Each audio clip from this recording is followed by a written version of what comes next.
Yes. तर जोडाक्षरे आपलं राहिलं होतं थोडंफार. स्वर व्यंजन तुम्हाला समजलं बघा, आणि संयुक्त स्वरसुद्धा आपल्याला समजला. म्हणजे समजा हा ए आहे, तर ए कसा बनतो, अ प्लस ई, या दोन स्वरांतून बनतो, अ प्लस ई सॉरी, तर त्याला आपण संयुक्त स्वर म्हणतो.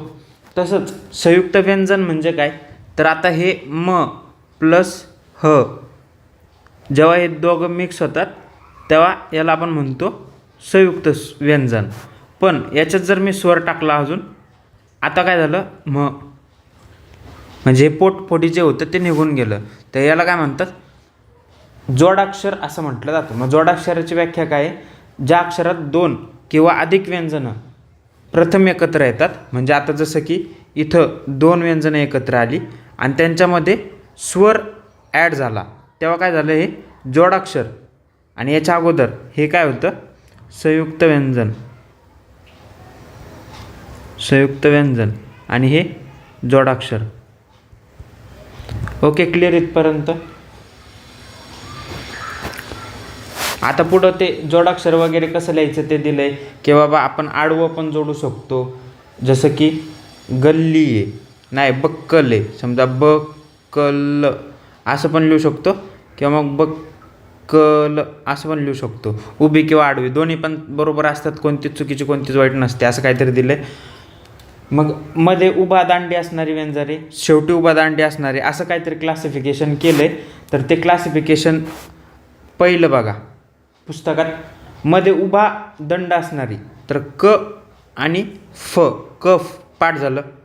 दुसरं शेवटी उभा दंड असणारे, हे खूप सारे आहेत, हे काय पाठ होणार नाहीत, पण तिथं लक्षात आल्यावर ओळखता येतं. नंतर शेवटी स्वतंत्र उभा दंड, हे आठवलं पाहिजे. गणेश पाठ करा, गणेश पाठ करायचं आहे, कारण ग, न आणि श हे तीनच आहेत की ज्यांना शेवटी स्वतंत्र उभा दंड आहे.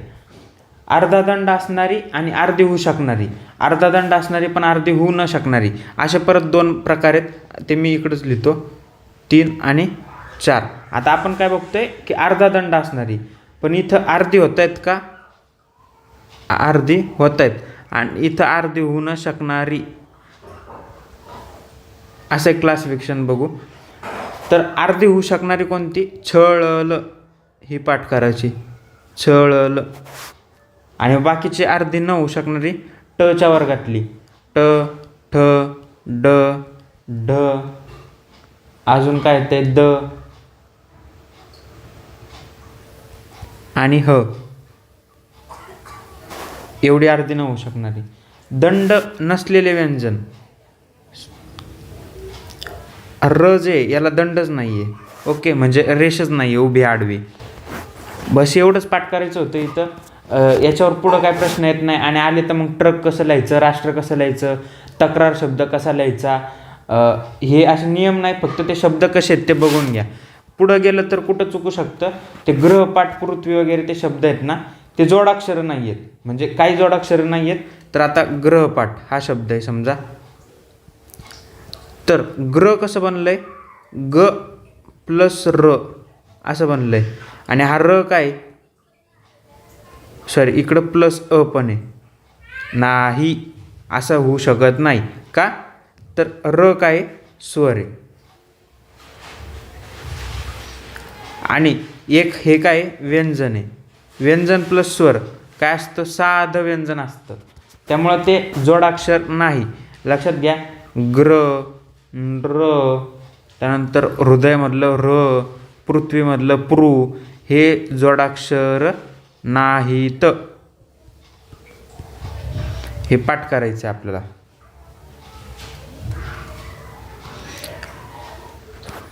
जोडाक्षराची व्याख्या काय, की कमीत कमी, आता जोडाक्षराची व्याख्या काय, कमीत कमी 2 किंवा 2पेक्षा अधिक व्यंजन मिक्स झाले पाहिजे, ही त्याची व्याख्या आहे. इथं एकच व्यंजन आहे, सिंगल व्यंजन आहे. ग्र, नृ, हृदय, पृथ्वी, नृप, सृष्टी, याच्यामध्ये एकच व्यंजन आहे, म्हणून ते जोडाक्षर नाही आहेत. That's clear.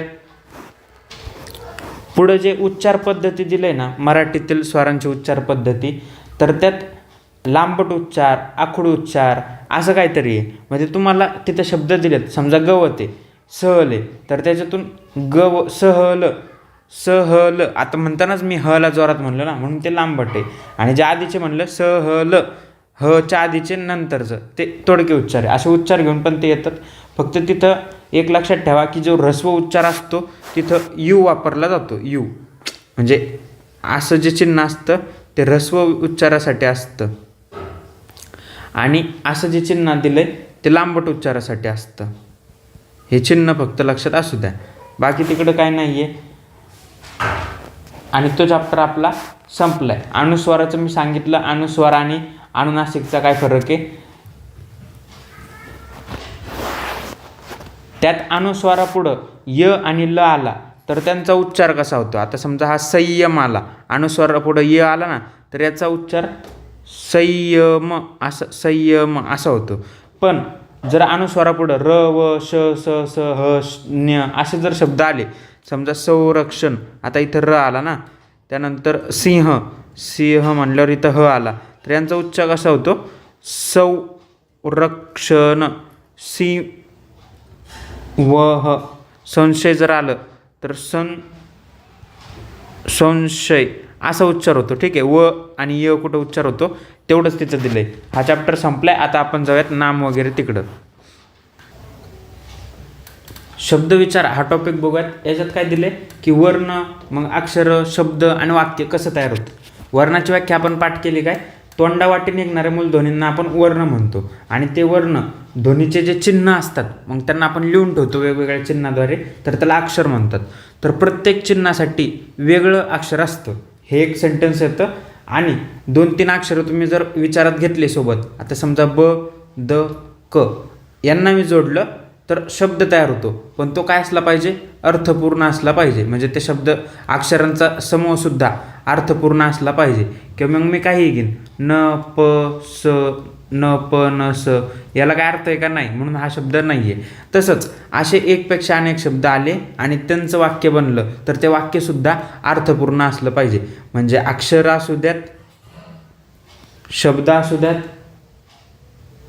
अक्षरांना तर अर्थ असतोच, अक्षरांचं सोडून द्यायचं, शब्द असू द्यात किंवा वाक्य असू द्यात, हे दोन्ही काय असले पाहिजे, अर्थपूर्ण असले पाहिजे.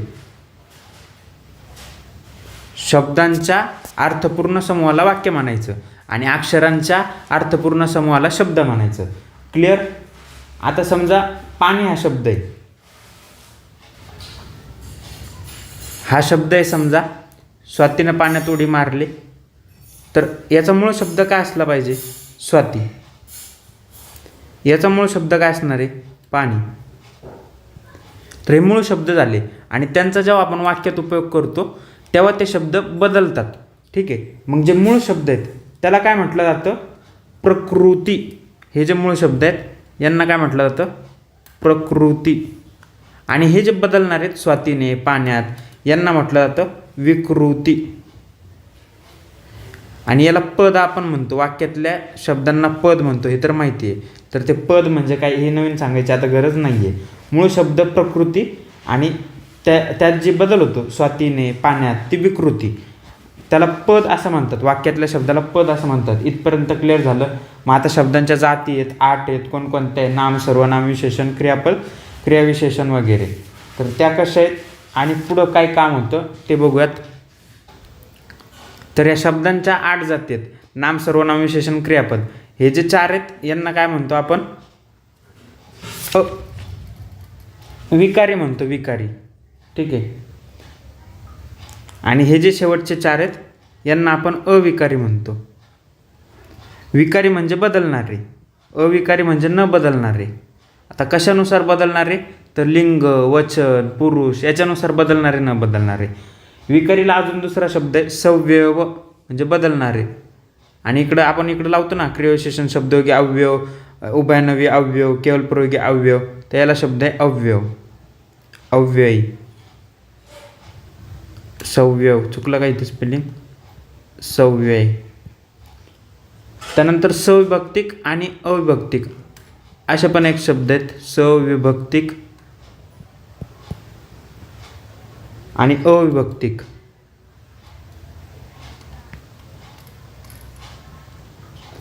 हे 3 नाव पाठ करायचे त्याला. तर बदल होतो लिंग, वचन किंवा विभक्ती याच्यामुळे बदल होतो, त्याला विकारी म्हणायचं. आणि ज्यांच्यात बदल नाही होत ते अविकारी. इथपर्यंतच होतं, बाकी काय नाही याच्यात.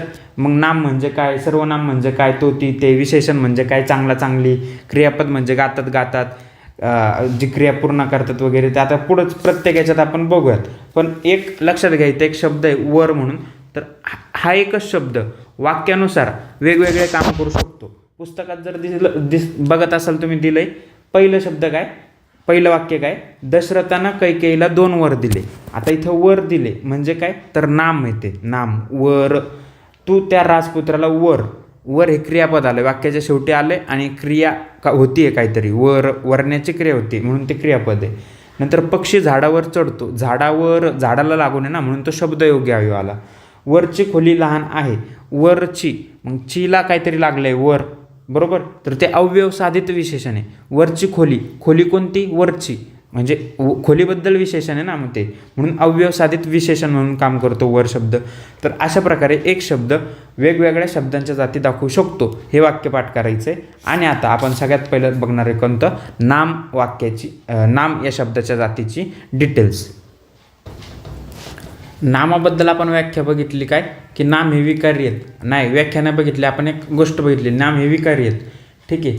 तर नामाला व्याख्या दिल्यात वेगवेगळ्या. सध्या काय व्याख्या वापरतो आपण, की प्रत्यक्षात असणाऱ्या किंवा कल्पनेनं जाणलेल्या वस्तूंना किंवा त्या वस्तूंच्या गुणधर्मांना जी नावं दिली जातात त्यांना नामं म्हणतात. आता प्रत्यक्षात असणारे म्हणजे कोणते रे, तर पुस्तक, चेंडू, कागद, हे सगळं प्रत्यक्षात असणारे. कल्पनेनं जाणलेल्या वस्तू म्हणजे देव आहे, स्वर्ग आहे, अप्सरा आहेत, हे सुद्धा नाव आहेत. त्यांच्या गुणधर्मांना दिलेत, म्हणजे साखरी गोड आहे, माणूस धैर्य दाखवतो, माणसाचा खरेपणा आहे, हे जे भाववाचक नाम आहेत त्याला नामसुद्धा असं म्हणतात. ठीक आहे. मग अरविंद मंगरुळकर यांनी काय व्याख्या दिली, की मराठी, काय म्हणले ते, की वास्तव अथवा मानससृष्टीतील इंद्रियगम्य आणि मनोगम्य वस्तू ज्या शब्दांनी बोधित होतात त्यांना शब्दांना नामे म्हणतात. मग अरविंद मंगरुळकर यांनी काय व्याख्या दिली तेवढं हायलाईट करायचं आहे. आता नामाचे प्रकार काय पडतात, तर मुख्य वर्गीकरण नामाचं 2 प्रकारे केलं जातं. एक धर्मीवाचक आणि एक धर्मवाचक. धर्मीवाचकमध्ये परत सामान्य नाम आणि विशेष नाम. धर्ममध्ये फक्त भाववाचक नाम. लक्ष कसं ठेवायचं, की धर्म आहे आणि धर्म म्हणजे भाव. मनात नाही भाव आणि देवा मला पाव, तो धर्म. मग मनात भाव नाही आणि नुसतं धर्म करायचं, असं काहीतरी लक्षात ठेवलं आहे मी. मग बाकीचे धर्म आहेत, सामान्य आणि विशेषवाले धर्मीवाचक नाम आहेत. खरं तर ॲक्च्युली हे धर्म किंवा हे भाव याचा अर्थ काय होतो, तर याचा अर्थ गुण होतो. गुण म्हणजे धर्म, धर्म म्हणजेच भाव. ठीक आहे. मग हे जे गुण, हे जे धर्म, हे जे भाव ज्यांच्या अंगी असतात ते सामान्य नामं किंवा विशेष नामं. आता सामान्य नाम बघूयात आपण. सामान्य नामलाच जातीवाचक असं सुद्धा म्हटलं जातं. जातीवाचक नाम, मग हे विशिष्ट जातीचा बोध होतो ना याच्यावरून, म्हणून जातीवाचक. तर या सामान्य नामाचे परत 2 प्रकार केले त्यांनी. एक हे समुदाय, जातीचा बोध होतो म्हणजेच समुदायाचा बोध होतो. आणि दुसरं नाव दिले पदार्थवाचक. समुदायामध्ये काय, तर कळप, वर्ग, सैन्य, गड, समिती असे जे नावं येतील ते समुदायामध्ये येतील. आणि पदार्थामध्ये काय, तर तांबे, सोनं, दूध, कापड, संख्येशिवाय इतर परिणामांनी मोजण्याचे पदार्थ, म्हणून कोणी पदार्थवाचक नाम असं म्हणतात. म्हणजे कापड ही संख्येत मोजता येतं का आपल्याला, आपण 2 कापड द्या, 3 कापड द्या, आपण ते परिमाणात मोजतो ना. 5 मीटर द्या दूध, 4 दूध द्या, 5 दूध द्या असं नाही म्हणत ना आपण.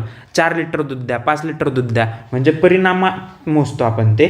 तर त्याला पदार्थवाचक नाम. म्हणजे सामान्य नाम 2 प्रकारात डिवाईड झाले, समुदाय आणि पदार्थवाचक नाम. इथपर्यंत क्लिअर झालं. आता दुसरी जात विशेष नामाची. तर जी सामान्य जात आहे त्याला परत क्लासिफाईड केलं म्हणण्यापेक्षा त्याच्यात डीप गेलं तर विशेष नाम झालं. म्हणजे आता समुदाय किंवा पदार्थ, समजा आपण सामान्य नाम धरू नदी. नदी हा समुदाय आणि याच्यातलं एखादं वैशिष्ट्य आहे गंगा. तर हे गंगा काय झालं, विशेष नाम झालं. तसंच मुलं, मुलं हे काय आहे? सामान्य नाम आहे मुलं. तर मुलांमध्ये चंदू हे काय झालं? विशेष नाम झालं. तर त्या प्रकारे सामान्य नाम आणि विशेष नाम इथपर्यंत आपल्याला समजतं. विशेष नाम हे व्यक्तिवाचक असतं ना. तिकडं आपण काय बघितलं? ते जातीवाचक होतं हे सामान्य नाम, आणि विशेष नाम काय? व्यक्तिवाचक आहे. एवढा बेसिक डिफरन्स लक्षात आला. आता भाववाचक नाम आणि धर्मवाचक नाम. जे विशेष नामात म्हणजेच प्राणी, वस्तू यांच्यामध्ये जे गुण, धर्म, भाव असं काहीतरी सांगतात त्यांना भाववाचक नाम किंवा धर्मवाचक नाव असं म्हटलं जातं. भाववाचकमध्ये मग कोणते नावं येतात? तर धैर्य, कीर्ती, चांगुलपणा, वात्सल्य, गुलामगिरी, आनंद हे सगळे जे आहेत ते भाववाचक नाम येतात. ठीक आहे. तर एवढाच नामाचा प्रकार होता. आता नामापैकी नामाबद्दल जे काही डिटेल असेल ते सगळं, म्हणजे नामाचं काम करणारं शब्द असतात ते विशेष नाम म्हणून काम करतात का, ते कधी सामान्य नाम म्हणून करतात, अवयव कधी नामासारखं काम करतात, हे सगळं पुढं बघू. आणि त्याच्यानंतर काय दिले? वचन विचार का लिंग उच्चार, ते पण पुढच्या व्हिडिओमध्ये बघूया. ठीक आहे. Thank you so much.